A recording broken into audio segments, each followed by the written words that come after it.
Okay, we're ready. Welcome everybody to tonight's City Council meeting. Today is Wednesday, March 15th, 2023. Invocation to be given by Tim Boynton, Kingsburg Covenant Church, followed by the Pledge of Allegiance. Please stand.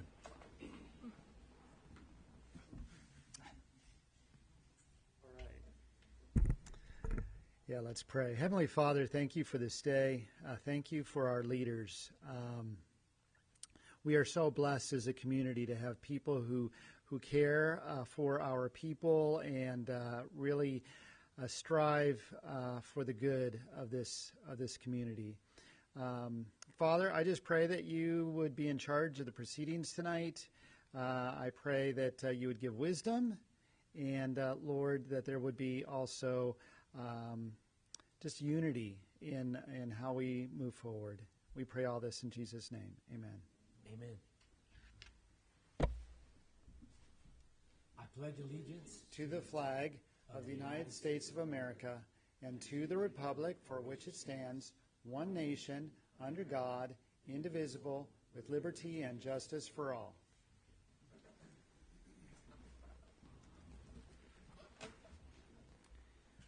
First on our agenda, we have, I'd like to call this meeting to order tonight. Can we get a roll call, please? Councilmember Silva? Present. Councilmember Cassell Jr.? Here. Councilmember Miller? Here. Councilmember Smith? Here. Mayor Palmer? Here. Next, we need to approve the agenda. Action by the council to approve the agenda to make modifications. Items that can be added to the agenda are constrained by state law. Can I get a motion to approve? I'll second it. All in favor? Aye. Aye. Okay, motion carries. Thank you. Next on the agenda, we have presentations. Tonight, we have a couple presentations. First, we have Fire Department swearing in and badge pinning. Kevin Dominic Smith, firefighter EMT. Brock Taylor, firefighter paramedic. Can you please come forward? And then I'm sure the chief will come up and when he gets his stuff ready. Last minute changes. That's okay. Yep. If you guys wanted to stand back here for this for a second. All right. Good evening, members of council, Mayor Palomar. Tonight we are pinning badges and swearing in two firefighters, one a firefighter EMT. He will soon be a paramedic, God willing. He's in the process right now in his studies, so God willing, he shortly will be. Brock Taylor currently is a paramedic, and he will be sworn as a firefighter paramedic this evening. Tonight, I want to introduce both of them to you. A little bit about Brock Taylor we have in front of you here. He's new to the city of Kingsburg, excited to join our amazing community, comes to us from a local ambulance service, Pistoresi. And Brock is also a reserve in the Army. So we congratulate him on his services to his country as well as the community. In his spare time, Brock loves to spend time with his wife, kids, family, and friends. He also brings in a diverse experience regarding emergency medical services within our region. He's currently assigned to C shift, where he'll be tested on entry-level firefighter paramedic proficiency through his 1 year-long probation period. Pinning Brock tonight is his wife, Shelby. Shelby, if you can come up. I'm going to hand you the badge, and when you do it, just point the arrow straight in. We always like the reaction when that happens. Am I allowed? You go right ahead.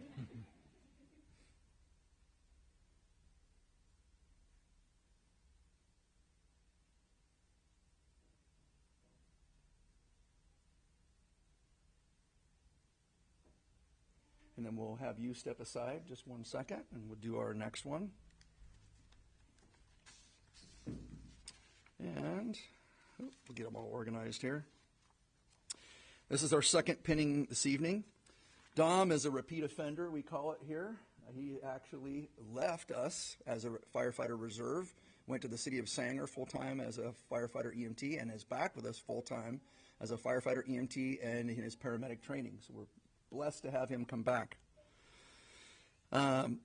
He was hired as an experienced full-time firefighter EMT and came to us again from, I know, the local fire department, Sanger. Again, another person from Sanger. In his spare time, Dom loves to maintain physical fitness and spend time with his family and friends. He'd be a great addition to us as he brings in a strong work ethic as an experienced both in areas of firefighting and emergency medical services. He's currently assigned to A shift, where he'll be tested on multiple components regarding firefighter and EMS efficiency. And we want to welcome him back to the Kingsburg Fire Department. Tonight, his badge is going to be pinned on him by Raylene Nunez, his fiance. Raylene? And again, just straight in. When the blood squirts, you stop.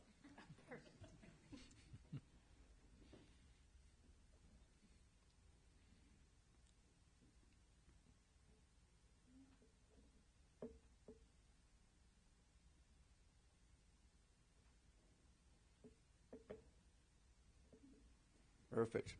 We'd like to welcome both of you here, and we want to do your official swearing in at this point.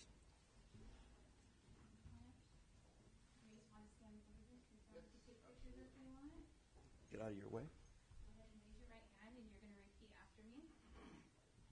I. Your name? Your name? It's okay. All right. Do solemnly swear. That I will support and defend. The Constitution of the United States. And the Constitution of the State of California. Against all enemies. Foreign and domestic. That I will bear true faith and allegiance. To the Constitution of the United States. And the Constitution of the State of California. That I take this obligation freely. Without any mental reservation. Or purpose of evasion. That I will well. That I will well and faithfully. Discharge the duties. Upon which I'm about to enter. Congratulations.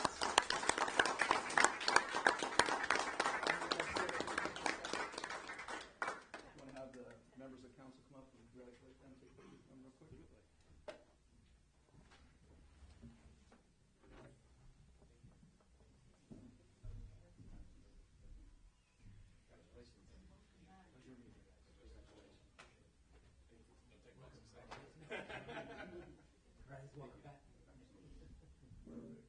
You guys want to take a picture with them? Yeah.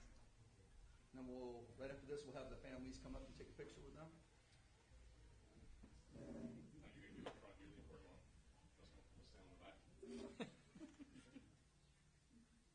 Smile.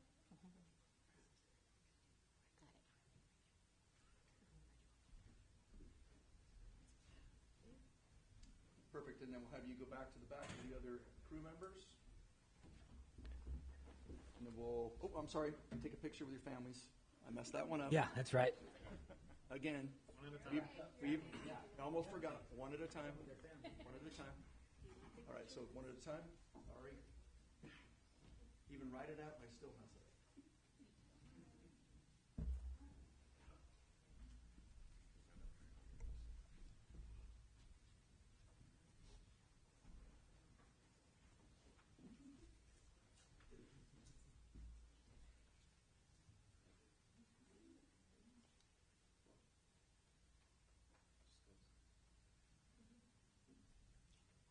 Perfect. Thank you. All right. Dom?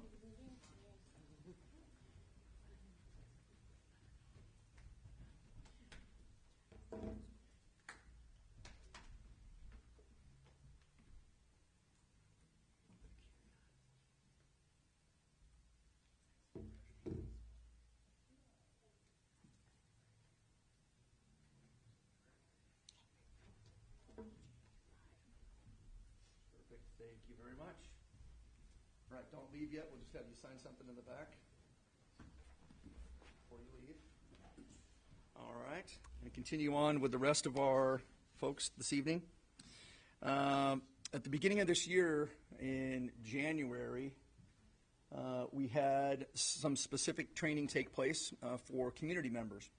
That community is the Community Emergency Response Team. We had how many total signed up for that initially?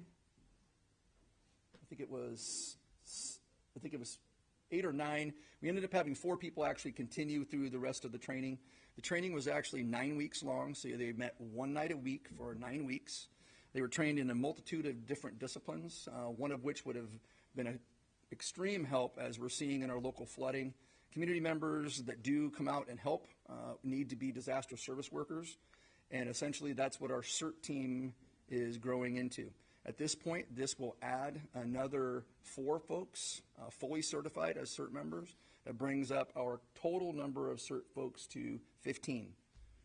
So our CERT team is growing. This is our second year with the CERT team, and we've had some small activations and community events, but would have been our first emergency activation this last weekend, but it didn't quite get to that moment. So we were poised, ready to spring, but didn't get that chance.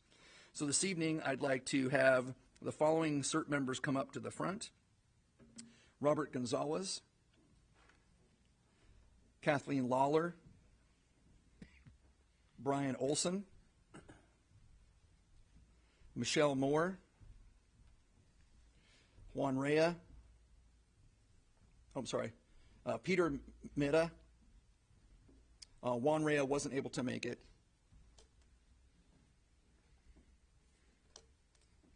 Now, 4 of these folks, actually 3 of them that are here, if you want to raise your hand so people can know, those are the folks that just recently received the training and completed it.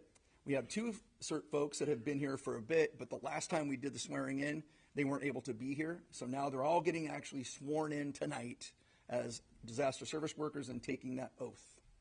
So we do applaud them for doing that, and we're all ready for you to do that.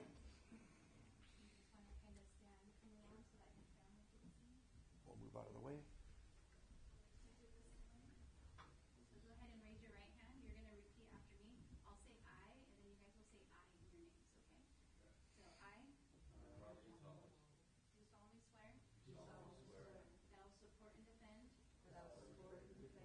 the Constitution of the United States and the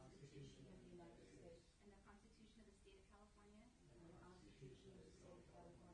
against all enemies, foreign and domestic, that I will bear true faith and allegiance to the Constitution of the United States and the Constitution of the State of California, that I'll take this obligation freely without any mental reservation or purpose of evasion, that I will well and faithfully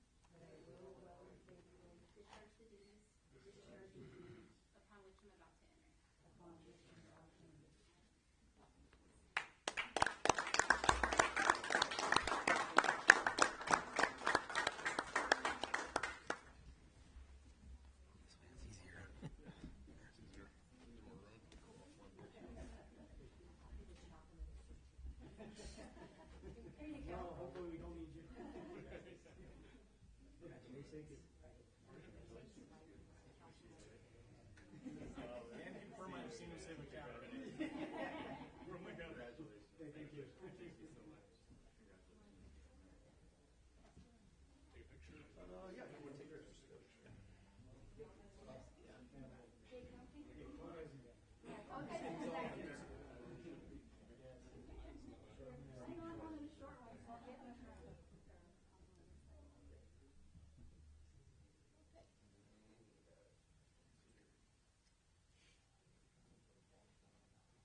Thank you very much.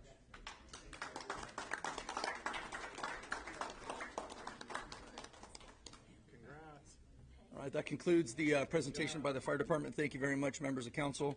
We will be meeting as a official, non-official badge pinning, but a badge pinning ceremony at Station 2 rather than Station 1, because Station 1 is a little bit messy from all of our endeavors over the last week or so. So if you'd like to come by and meet and greet folks, we'll be at Fire Station 2 doing their other pinning. Thank you very much. Thank you, Chief.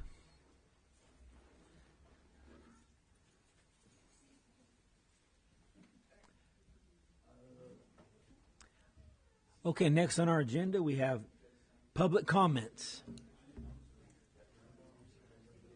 This is time for any citizen to come forward and address the city council on any issue within its jurisdiction that is not listed on the agenda. A maximum of 5 minutes is allowed for each speaker. Do we have anybody here tonight that would like to speak on public comment? No? Okay. Seeing none, I'll close public comment. Next on the agenda, we have consent calendar. Items considered routine in nature are to be placed on consent calendar.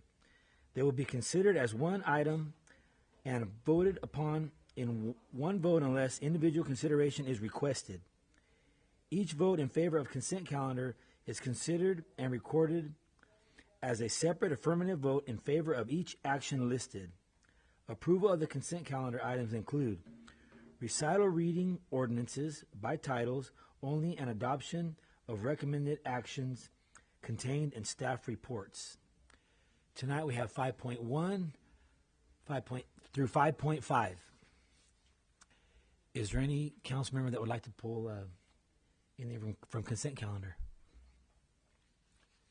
No, we're good. Okay. Anybody from the public like to pull anything from consent calendar? No? Okay. Then can I get a motion to approve consent calendar? I'll make that motion. And all in favor? Aye. Aye. Any opposed? No? Okay. Motion carries. Thank you. Next, we have regular calendar. First is 6.1, City Engineer Project Progress Report. Report is by our City Engineer, Dave Peters. Presentation by Dave Peters. Good evening, Mayor, members of council. So you have a report in your packet. I'll just kind of hit some of the highlights. Our parking lots project in the downtown area has begun.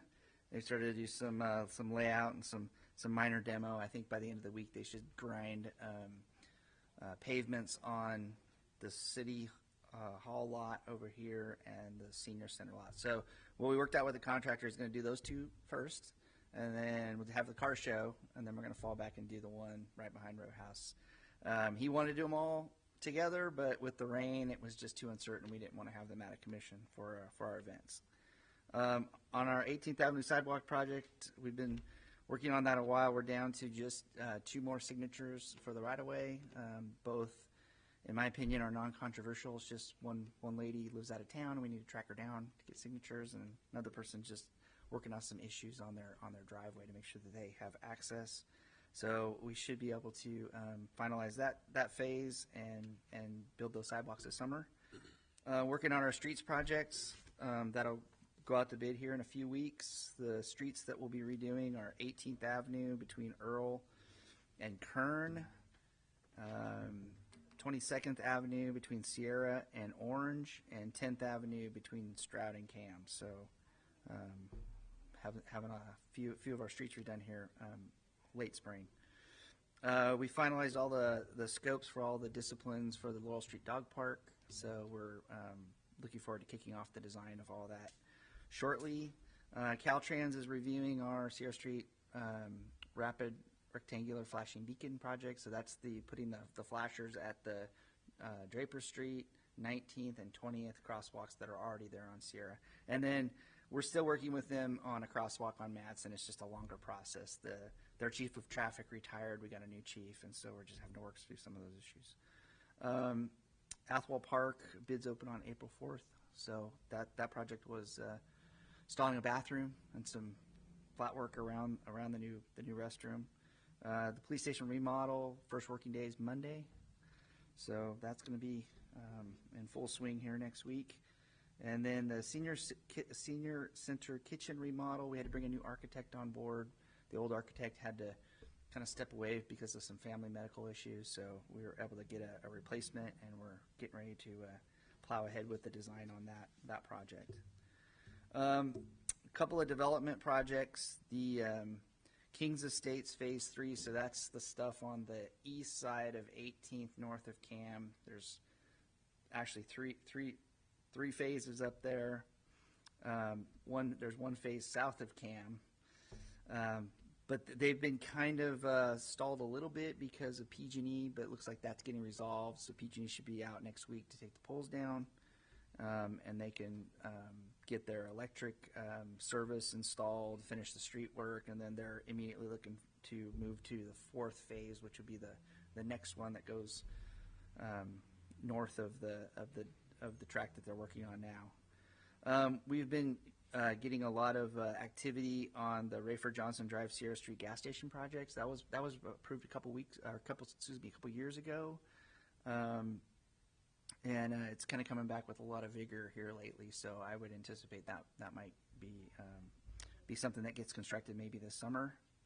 And then we just finalized the phase 1 permits for the fiber optic project today. So that will start very shortly. So with that, I'd be happy to answer any of your questions. Questions from council? What is the Sohal Apartments? Sohal Apartments, yes. So that's the project that was approved, man, maybe a couple years ago or a year and a half ago. They have switched engineers. The engineer took the approved plan. He kind of did his own thing with it. There were a couple of things on the original plan that he didn't think was going to work, a couple of things that he needed to tweak, so he's been working with planning on that. Those are the ones next to 91 Yeah. Harold. Yeah, so that's actually getting some traction now and starting to move forward. It's not like really in full plan check and everything yet, but there has been some activity on it lately, yes. And they're going to stick with, I know we worked hard on looking at how that's going to look. They're not changing a lot. No, yeah, that's why they're working with planning, because like I said, they switched engineers, and we're trying to make sure that what they're building matches what was approved and what's in their conditions of approval. So they had some misinterpretations on the width of the access down the alley, and which access points are gated and which ones are open. So we've kind of helped work through all those issues with them. So I think they have an understanding of what needs to be done now and can take that move forward. Do you foresee a timeline on that? Not really. I mean, I would say there was 9-10 months where we didn't hear from them at all, and now there's starting to be some activity, so it's hard to tell. Any other questions for council? I have a couple, Dave. The reconstruction of Matson, Yes. what's that going to look like? So that's the last phase there. It's going to be from Stroud to Cam. So essentially reconstructing the road in place. Okay. Because Yeah. it's bad. It's Yeah. bad. Okay. So we did last year. We did Sierra to Stroud, and now we're going to do Stroud to Cam. Yeah. Okay. And then curb extensions on Lewis. Yeah, so that's our TOD project. So we're doing the kind of the curb extensions, kind of what you see out here at Marion and Draper. We're doing that on Lewis Street to kind of facilitate pedestrian movements. And then other part of the project was the bike lane on Draper. So we've got the agreement with the council governments now, starting to move forward. You guys are going to see that a lot before it gets very far. So That's what I was wondering about. Are we going to have a hearing on the bike lane on Draper, or to get some citizen input? we can certainly talk I about just wonder that. if we're going to. Is that in the Yeah, plans, I or- mean, I think the first thing is we just need to kind of figure out how that's going to look, and I was anticipating bringing that before council and going through all those details, and at that point, yeah, if we we feel think like we need to, we yeah. need to, we can either work individually with business groups, or we can have a full blown citywide public hearing on it if that's what you choose to do. wondering, Yeah. and also the neighborhood park. You said the infrastructure is substantially complete except for the neighborhood. What's that park going to look like? Yeah, so that's the park in track 6151. Is that what we're talking Yes. about? Okay, so so that's the Veterans Park. So Yeah, the one we named. it's got a play structure, it's got benches, it's got your typical amenities, but it does have a nice sign and a monument, and then it's got the 7 flags representing the 7 branches of the military. So it's definitely a military themed. Right. Yeah, and that's what the council chose. I don't know, about a year ago. Yeah, I remember. So we've been waiting for the design now, and we're working through the cost with them, and then they'll, when it stops raining, they'll. You have a timeline on that park? I think they want to do it fairly quickly. It's just right now, it's just all about the weather. Yeah, of course, yeah. Okay, and then Sinclair Gas Station, redevelopment, what are the plans there? So about a year ago, and I'm guessing on the timeline here, but it seems like it was about a year ago, the planning department approved a site plan review, and that was a pretty significant redevelopment of the site. It was, taking out pretty much everything that's there now and building a new building. It was kind of futuristic looking, if you remember. Yeah, I do. And then nothing's really moved forward since then, but we have heard from them, or I haven't personally, but planning, I believe, has heard from them that they're thinking about reworking the site plan a little bit. So, if it's if it's anything significant, they'll have to go through the site plan review process again. Okay, So, I yeah. see. And then truck wash on Simpson and Bethel. Yes. So that one, that one's in the hole. The big Yeah, that hole out there. Yeah, yes. So that was approved, I want to say, about 9 months ago, and I've actually had several conversations with their engineer over the past month about doing the design work associated with the site improvements. So, And that is city limits, right? yeah, it's within the city. Yeah. City limits, okay. Yeah, the big challenge there is obviously the hole in the ground, and then the fact that the, Simpson Street kind of slopes off there, so they're going to have to do some slope widening so they can get the curb gutter and sidewalk in, and so there's some challenges for them there. And then also I think the sewer is, like 1,300 feet away, so It's a ways. they're looking at trying to bring the sewer down. And then I also had a question on speed hump policy. Yeah, so we have a traffic safety committee meeting next Tuesday, where the committee is going to discuss kind of formalizing a policy for residents to, because we get those requests all the time, right, with speed bumps, intersection control, whether it's two-way stop, they want four-way stop, or it's four-way stop, they want a traffic signal. Right, yes. So we're trying to formalize some processes where they can come in and initiate those studies. Because right now we don't have our speed bump policy is no speed bumps, right? Yeah, for the most part, we don't really use speed bumps hardly at all. I mean, those are more for like your commercial High school shopping driveway or centers, something, yeah. driveways, and parking lots. What we would entertain the use of is the speed humps. So they're the long, elongated ones where, they minimize vehicle damage and, they don't have as many negative benefits as speed bumps do. But there's a process that you'd have to go through there too. And the traffic safety committee is going to consider all that, but, part of the policy involves, getting a petition from the neighbors because you have, one or two people that might want them and you might have other people that don't. So if there's a consensus in the neighborhood, then there's a process to move forward with the analysis to determine whether it makes sense or not. So, Right. Okay. anyways, we're trying to formalize those policies. Imagine at some point you guys will get a shot at them as well. So, yeah. Yeah, because I know that I've had some citizens ask, "Well, we need a speed bump here, a speed bump there," and then Yeah. most citizens always tell me, we don't. I'd rather not have a speed bump. Yeah, around and Kingsbury. and if you're interested, I've got Hump. a canned response with the 12 reasons why you don't want to put speed bumps on roads. So I can send that to you if that would be helpful. It has everything to do with noise and air quality and emergency vehicle response and Oh yeah. damage to vehicles, and it goes on and on. Okay, that's all I had. Anybody else have anything? Okay, thank you. All right, thank you. Okay. Next, we have 6.2, Calipers Update 2023. Staff report by City Manager Alex Henderson. Presentation by Alex Henderson. Good evening, Mr. Mayor, members of council. Just as we do every year, as we're preparing for our budget, we usually do an overview of CalPERS specific to how the fund itself is doing statewide, but then obviously more specifically how it relates to our 6 plans, which we'll talk about and get into. So I'm going to kind of go through this, but please feel free to ask questions because it can be get a little in the weeds and be a little bit complicated. But so obviously CalPERS is an employee pension that we have here with the city. Most public employers do. There are different versions throughout the state, so counties are not in CalPERS necessarily. Larger municipalities like Fresno, Fresno has their own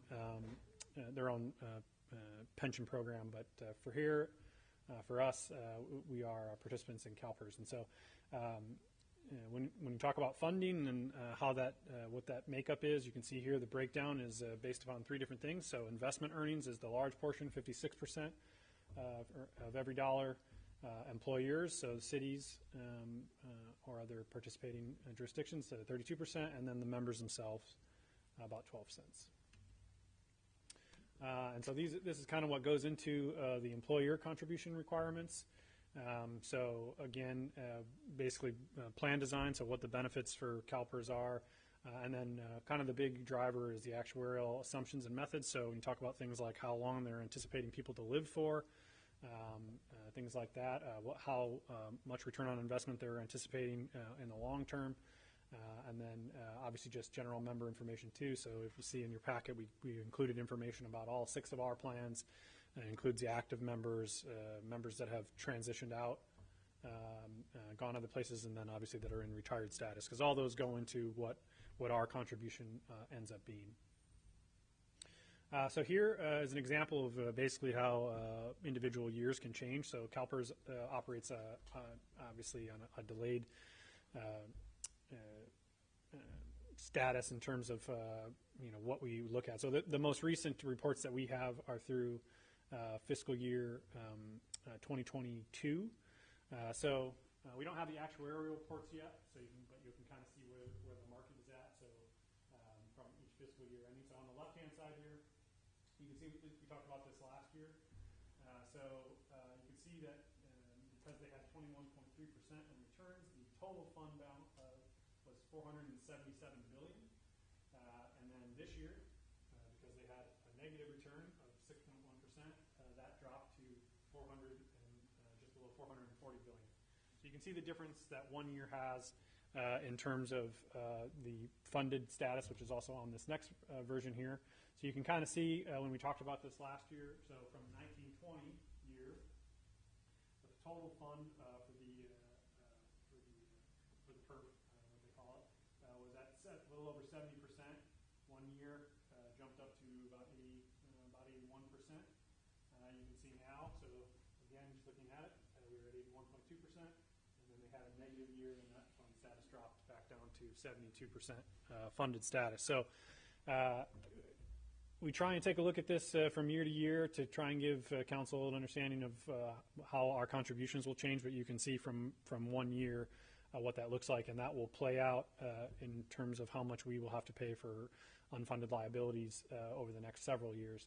You can even see here what that shift looks like when we were talking about for every dollar. So last year, when I was up here giving this presentation, it was 60 cents of every dollar was based upon investment returns because they had a better return year, and now this year that has shifted, and so you can see that shifted downward 4 cents, and 3 of those cents have come onto the employer, right? So it changes what our contribution is from year to year.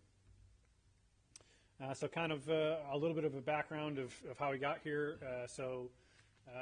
Financial crisis, the recession, the Great Recession, 2008 time saw CalPERS lose about 25% of their total assets.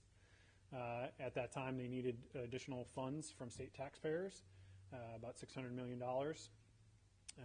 Jumping ahead to December of 2016, the CalPERS board lowered the discount rate. The discount rate is another term for what the anticipated return on investment is. So if you're looking at your own investments and we're assuming some sort of long-term, 5, 6, 7%, that's what they use. That's actually come down now to 6.8%, and so there have been calls for that to be more in the 6.5 range, 6.2 range, or even the 6% range. But some of that has been hasn't occurred because of what that would do with regards to the assumptions and the actuarials for individual cities and how much they would then have to contribute if you phase that in over the long term. So again, the contribution policies have changed. Some of the benefits changed in the early 2000s. And then, as I mentioned earlier, sort of the demographics and how much longer people are living, and some of the assumptions are driving those costs. So, as I mentioned earlier, we have 6 pension plans, so we really have, it's 3 plans, but so we have a fire safety plan, a police safety plan, and then miscellaneous, so that'd be like public works, someone administration. But those are mimicked in PEPRA, and PEPRA is the new law that changed after January 1, 2013. And so the benefits are different for those 2 groups of employees, right? So classic employees, more benefit rich, PEPRA after the pension change into 2020 or 2012 that went into effect in 2013. So again, just talking a little bit about that change, what PEPRA is. So just benefit structure change. There's also annual salaries that are capped there. So once you get past that point, there's no longer contributions from either the employer or the employee. But probably most specific, which you can see if you really dig into that paperwork of the plans, is the cost sharing is 50-50 between the employer and the employee in PEPRA programs. It's probably closer to 60-40 in the classic plans, and there's a much higher benefit for public safety just overall with those classic plans. So again, when it comes to employer contributions, there's really two buckets that make up our total contribution for each year. So you have what's called the normal cost, which is a percentage of payroll. So that's a percentage of the people that are actually working for you currently in the city. And then there's what's called the unfunded actuarial liability. So basically the value that we have right now in some of these plans is less than what the accrued benefits are projected for the long term. So they call that the UAL or the liability. And you put those 2 together and it makes up our total contributions each year. So this is a little dated, but back in about 2018, when our most recent valuation was in 2016, we had a consultant put together what our unfunded liability was. So again, the UAL amount down here kind of broke up obviously over active members, retirees, and then just those not inactive but that still have a liability there at the time. The city's unfunded liability for the long term, about $7 million. At that time, they put together a number of slides, but this is sort of the one that I go back to each time, is what was, you can kind of see the breakout here of sort of our normal cost. Again, what's the anticipation of people working currently, what our UAL payment is, and then the total, that green line at the top. And you can see back in 2018 when we put this together, the growth from about a contribution of about $781,000 to almost 1.6 million at the end of 28-29. The blue line there at the bottom is the cost sharing portion. That amount goes down because there's an assumption that there's going to be less PERS members, or excuse me, classic members. So as classic members start to retire out and they become more PEPRA, there's less of a cost sharing because that's required by legislation. The legislation will just be the 50-50 sharing. I'm going to flip back and forth here so you can kind of see what that projection was and some of the things that we've done to help offset this and what that real life impact has been. So this chart here just shows what our, this is just, again, our UAL amounts, so our unfunded actuarial liability amounts. So we have a couple of options, or this CalPERS gives municipalities a couple of options in the sense that there's an amount that's due each year, and if you get into that paperwork that's in your packet, you can see that you can make payments, like monthly payments over time from a cash flow perspective, but that amount's higher, or you can make a lump sum payment at the beginning of the fiscal year. We have always been in a position to do that, and so we always make the lump sum payment, which saves us money each year. So it's roughly, it's between $30,000 and $50,000 that we save by just making the lump sum payment instead of making a payment monthly throughout the year. What we also have done a couple of times is we've made additional discretionary payments. Those are sort of funds that we've had, one-time funds, surplus funds that we've taken and siphoned off from year to year, so that we're making additional payments towards this, so that our annual amount is not so much. And so the way that these work is that if you think about it sort of like a mortgage payment, there's an amount that's due for the long term for each of these pools, and there's interest associated with that. So if you're making payments on that, there obviously is the assumption that there's going to be a positive return on investment. So you're basically putting this in the market, right? So if you're putting more money in earlier or when the market's down, you're going to realize longer term savings. And so just to kind of flip back and forth for an example, so for this year, 2023, when this was originally put together, they thought that the UAL payment would be about $745,000. Next year it would be closer to $800,000, so in 2024. So in 2023, our actual payment was about $643,000, so about $100,000 less than they were anticipating when they first put this together, just based upon if we had done nothing. And then in 2024, they were anticipating close to $800,000 in payment, and our amount next year will be about $608,000. So about a $200,000 difference just based upon some of those ADPs. Obviously, 2024's payment is realizing the benefit of a 21.3% positive return last year. So I would anticipate that when we're here in a year, or once we get the actuarial amounts, based upon the negative 6.1, that number is going to, for our future years is going to ramp back up. But we should have the benefit of those additional discretionary payments, buying some of that down. And if the market again returns and performs as they are anticipating at least 6.8% or hopefully higher, we'll realize the benefit of that as well. So I talked a little bit about some of the things that the council's done. So in 2018, we put in a resolution that basically sweeps surplus funds into 3 separate accounts, the vast majority going to our UAL fund because we understood kind of what was on our plate for the next 10 years. And then there's 2 other funds as well that we utilize to kind of help with, this is over and above the 20% sort of rainy day fund that we have. And so this allows us to tap, for equipment that we might need, capital improvement things, but then also if there is something that comes up, we thought we were going to have to utilize the Economic Stabilization Fund through COVID. Thankfully, we didn't have to do that, but that's sort of the purpose for those funds as well.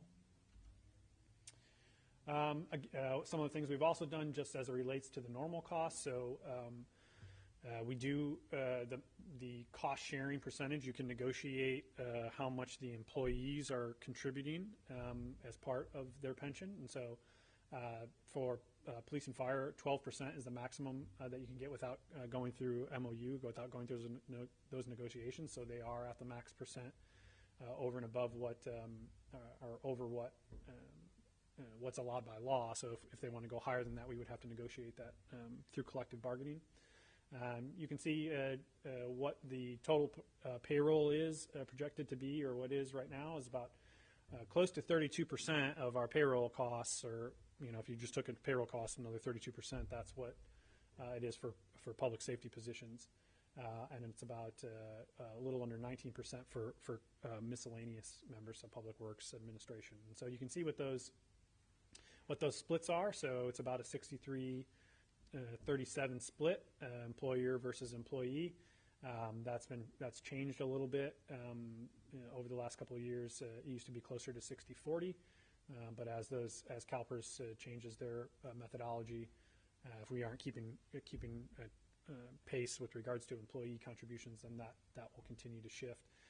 That's not the case for PEPRA members. So PEPRA, because of that new legislation, there are automatic triggers. So for fiscal year 24, employee contribution rates will actually will go up 1% for miscellaneous employees and 0.75% for public safety employees. So again, that's the employee share of that. And again, that's automatically triggered through that legislation.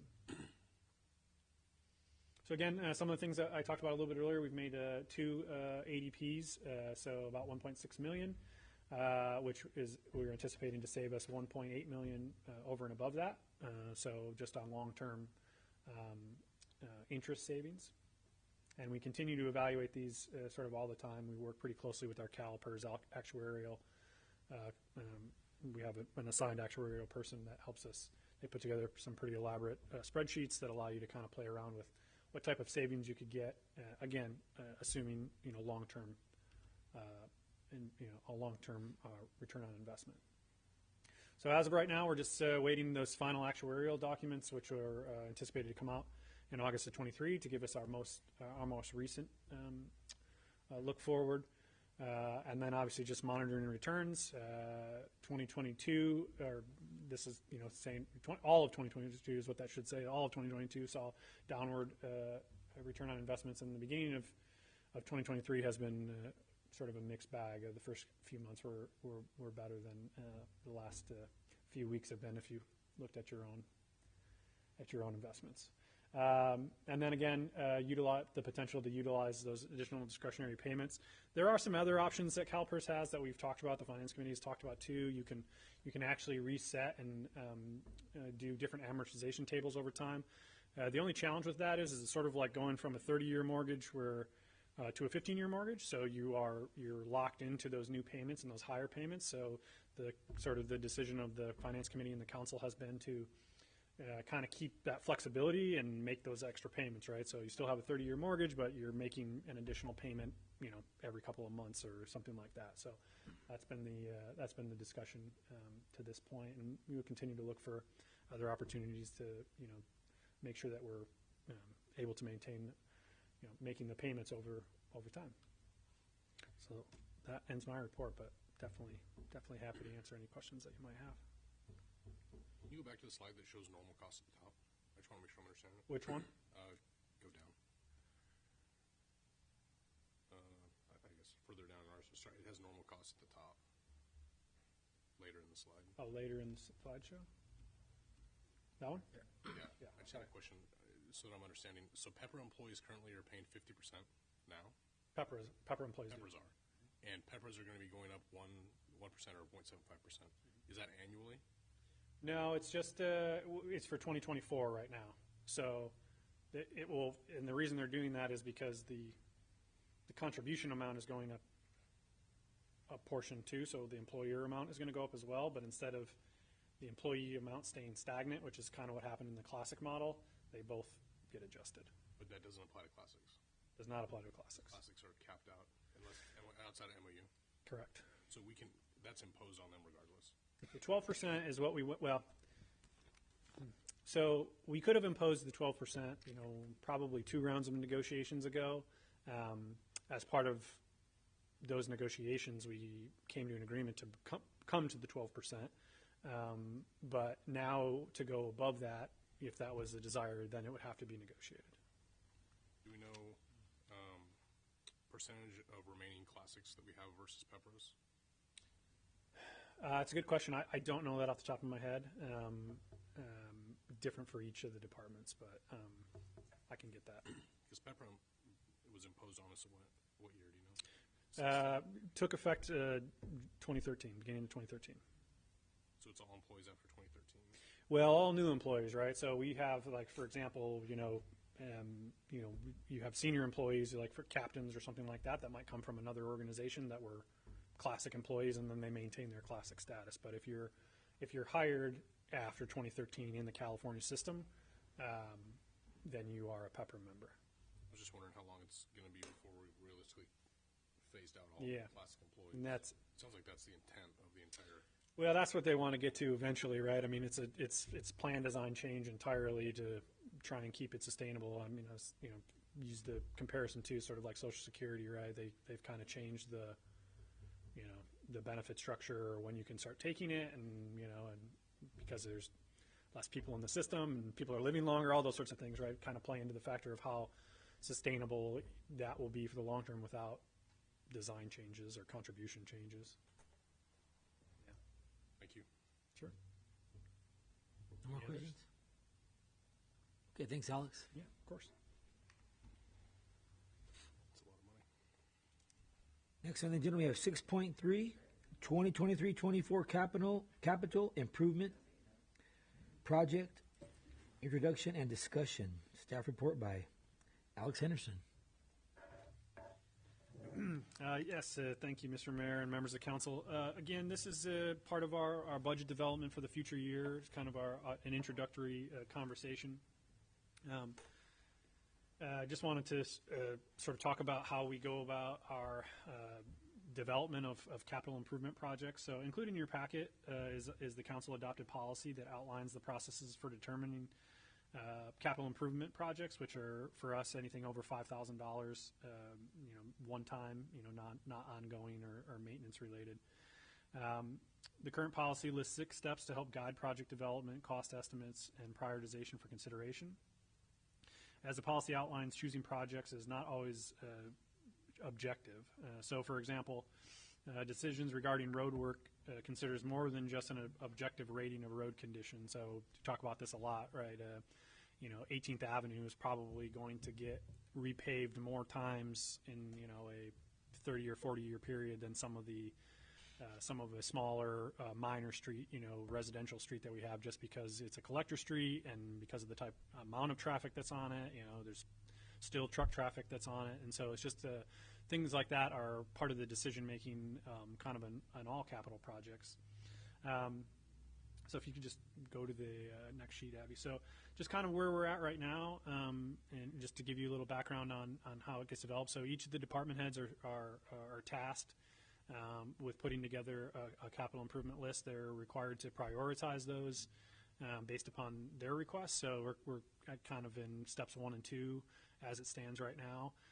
As part of our sort of internal work on those projects, we'll start to whittle those down, and eventually we'll bring recommendations to City Council for consideration. But obviously, throughout the year, and we're taking input both from council members, but also members of the public, with regards to certain projects that they want to see occur, or roads that need to be addressed, and those all become part of our process for evaluating what makes sense for the upcoming year. And then they also get sort of programmed. Some of the ones that maybe aren't at top priority for the current year, they get programmed into our 5-year plan, and we try and move those up, and we review those each year as well, so that we're trying to be cognizant of what's on the horizon with regards to these larger projects, but also just making sure that we're keeping track of them from year to year, and we can be flexible as needed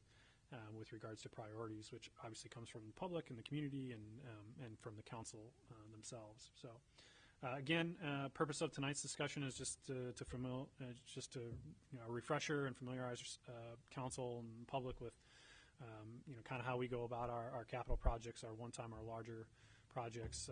Involves all of our departments.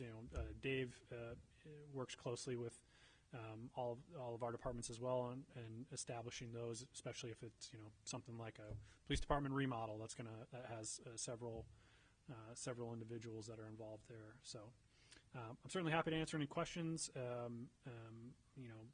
If council has particular projects, which usually we talk about during regular meetings, but if things come up over the next several months, just please let us know, so that we can complete our research and work on some pricing and things like that, and then it'll become part of the consideration project or process for the finance committee, and then ultimately the city council as part of the regular budget adoption. And then there's just the example of the adopted plan for 2023, just as an example.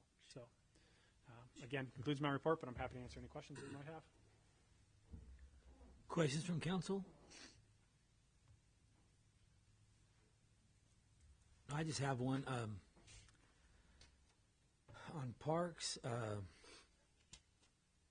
see here. Replace softball materials at Heritage and Sunset Park. Mm-hmm. I think we talked about that last meeting. Huh? Yeah. I'd like to also include in that, for Heritage Park, a shade cover for the play equipment. Yeah, so that's one of the ones that we're going after, the Clean California grant. But if we're unsuccessful there, then that certainly could be part of the deliberation for council for the 2024 Okay. CIP.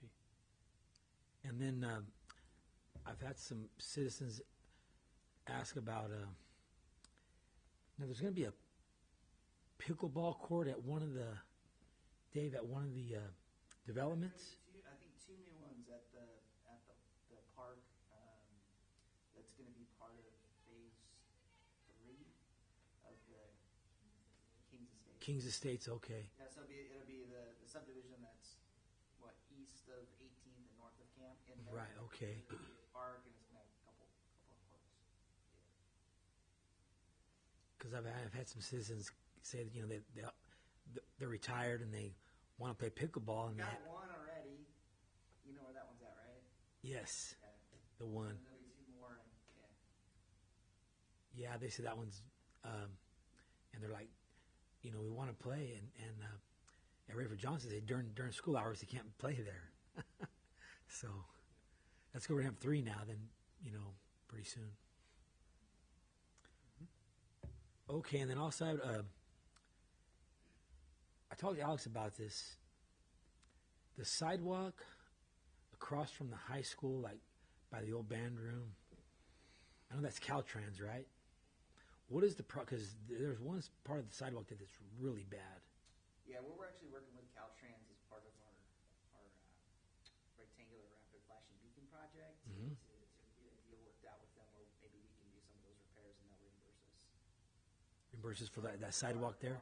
You know the area I'm talking about right there? Yeah, I know what you're talking about. Okay, Yeah, I think there's quite a few spots along Sierra that need attention. on the sidewalks, yeah. Okay, great, thank you. Any other questions? Okay. We'll move on to 6.4. Appoint council liaison and a alternate to the Kingsburg Tri-County Healthcare District. Report by City Clerk Abigail Palsgard, and then the presentation is City Manager Alex Henderson. Yes, Mr. Mayor, members of council, at the request of Councilmember or Mayor Pro Tem Purcell Jr., we're bringing this item for your consideration tonight to appoint a liaison to the healthcare district as well as an alternate. The healthcare district meets monthly on the 3rd Wednesday, right here, and usually at 4 p.m. Correct? Yeah, 4 p.m. Council chambers.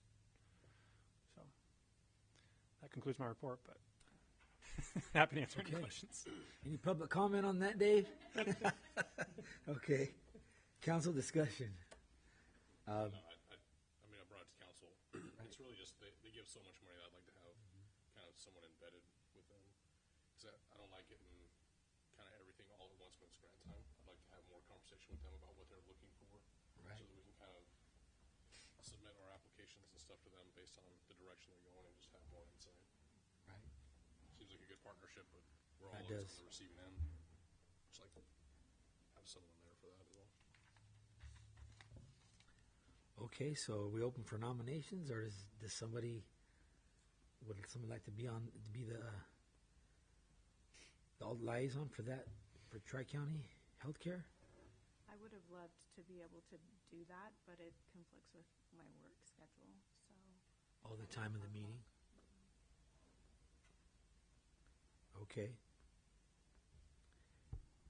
Anybody else? I'm not opposed to doing it.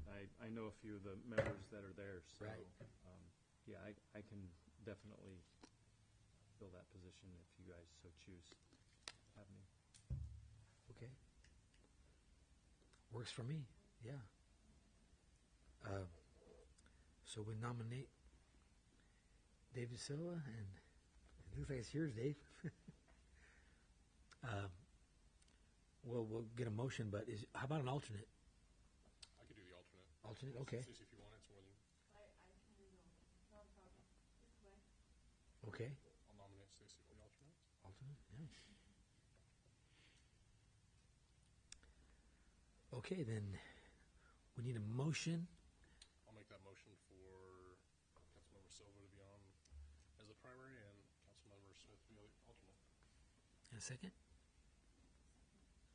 All in favor? Aye. Any opposed? No? Okay. Motion carries. Thank you, Dave and Stacy, for doing that, yeah. Next, we have council reports and staff communications. 7.1, Community Service Commission. I believe we meet next week. The 22nd, Abby?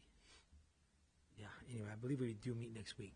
We haven't, excuse me, or is it next week or next month? 22nd, yeah, okay, great. Public Safety Committee, we've not met since our last meeting. 7.3, Chamber of Commerce. We met yesterday, and quite a few things to report out on. They did their first workshop, I think it was called Eggs, Toast, and Taxes last week at Katie's, and they had a turnout of 25. What was that called? Remember, Eggs, Toast, and Taxes. Oh, They're really Eggs, trying oh, to do workshops for businesses on different aspects that would help improve their business. The next one is on May 2nd. It is going to be held at Print Theory. They're from 7 to 8 in the morning. They found out that when they do it before work, they get a better turnout. Yeah. And that one is on managing social media advertising. There's a mixer right now, their monthly mixer, and they're preparing for the car show. I believe the date is April 15th, is that correct? And I talked to them about a couple things.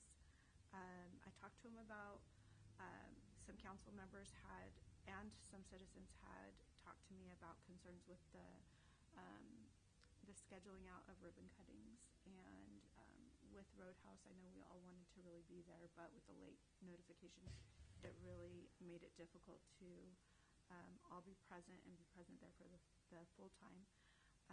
They do ribbon cuttings for non-chamber members. I know that you and I had talked about that, and they'll do it for any new business, any change of ownership in business.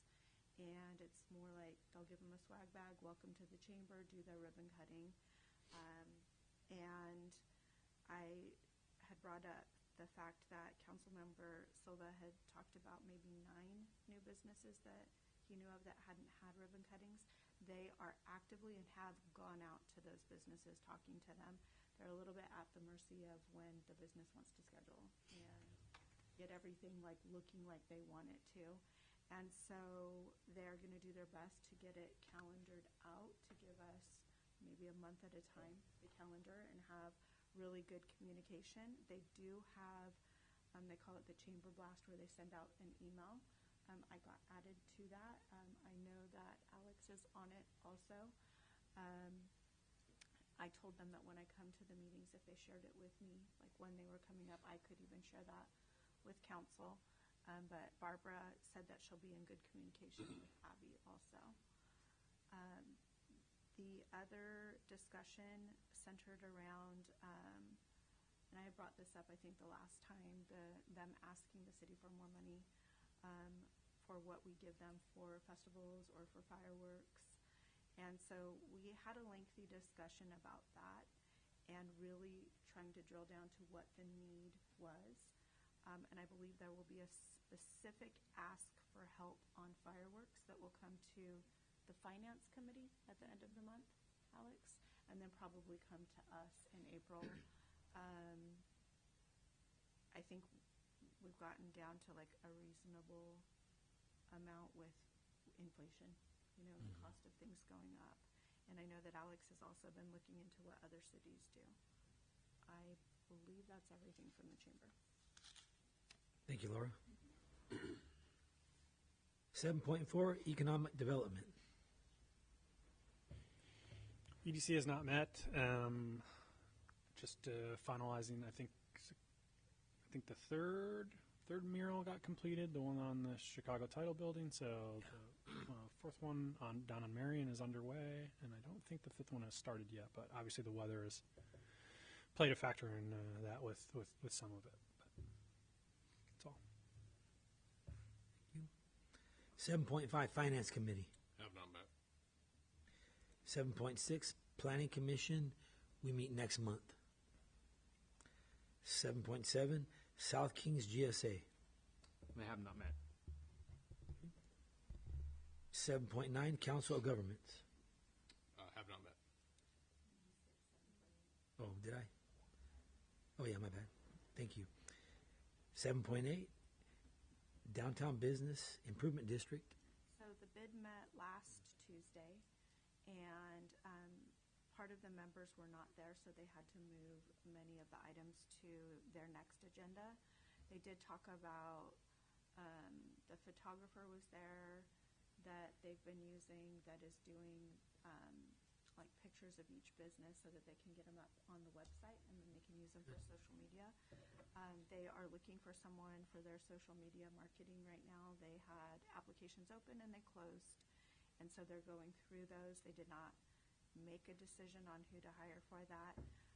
And they were talking about a bid event for either the 6th of May or the 3rd of June. They did decide on that meeting for it to be on May 6th. There's a conflict with another event, just to put that on your radar. And so they're having a special meeting tomorrow to talk more about the social media and talking about that May, Special event. possibly June event, and looking and making decisions. So they'll have another meeting tomorrow. Thank you, Laura. 7:10, council member reports. Anybody have a report? Just want to talk a little bit about Public Works on Sunday. I know they got Yeah. absolutely killed with that storm on Sunday. I think we were probably all out at some point looking at that and driving around for a little bit, just seeing Public Works guys. I don't know that we had anybody that wasn't working. It didn't seem like they did. So for them all to come to work on a Sunday, and I'm sure they worked all the way through the night. Super thankful for our Public Works guys. I really am. I have seen a lot of damage to the roads, seen damage to trees, and I'm sure we're going to be assessing some infrastructure damage here in the future. But I mean, Kingsburg definitely saw the impacts of it. So thankful to Public Works though for sure for that night. I know they probably got 100 phone calls for streets that were flooding, but as a city manager reminded me that night, it's just too much water in too short of a time frame. So things were working the way that they should. Things are draining the way that they should. But these systems are set for only a certain amount of rain. So when you have 10 times the rain that we ever get all at once, it's going to clog for a little bit, and that's what happened. But it did drain, so thanks to the citizens that called, probably all of us that night, but thankfully by the next morning, I think it pretty much all drained out. So just again, big thanks to Public Works that night. Anybody else? Thank you, Brandon. 7:11, city manager's report. Yes, a couple of brief items. Just a reminder about the solar project meeting tomorrow evening. Mostly discussion of the design at Erling Park. So we did mail flyers to. It's open to the community, but we did mail flyers to everyone within a 300-foot vicinity of Erling Park. We've also included our monthly report from Townsend, so we'll continue to include those each month. As you can see, some of the main items that are kind of coming through the legislature, but also what they've been doing for us with regards to some of their grant writing. A couple other quick items.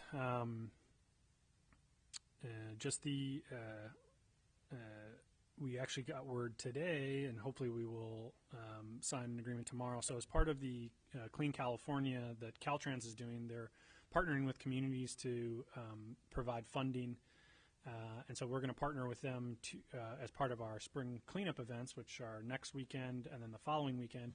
And they're going to provide what they call a tire amnesty. So if you have tires that you want to bring, it'll be free. Usually there is a charge as part of that event, but Caltrans is going to be sponsoring that portion of the Cleanup Days event. So we'll be starting to advertise that as well. So that's all I have. Thank you, Alex. Next, we have future agenda items. We have none listed. Does anybody have anything? Nope. Okay. Then we can adjourn the city council meeting for this evening. That was a nice, short, quick, good meeting. Just We one. didn't have to